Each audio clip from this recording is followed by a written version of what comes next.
In the shadows of 19th century Buganda's royal palace lay a blood-soaked ritual that transformed human beings into supernatural guardians.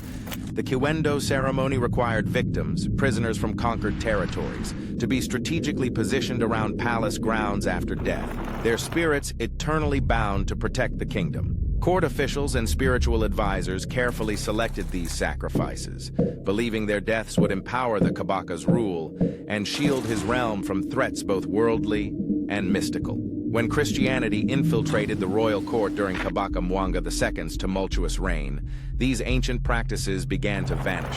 Trapped between ancestral traditions and mounting colonial pressure, Mwanga watched as his kingdom's spiritual foundations crumbled. In desperation, court officials methodically destroyed all evidence of the sacrifices, transforming once sacred practices into whispered legends. What truly happened to these ancient rites? The answer lies not in what was preserved, but in what was deliberately erased. The mysterious cessation of Kiwendo represents more than abandoned tradition.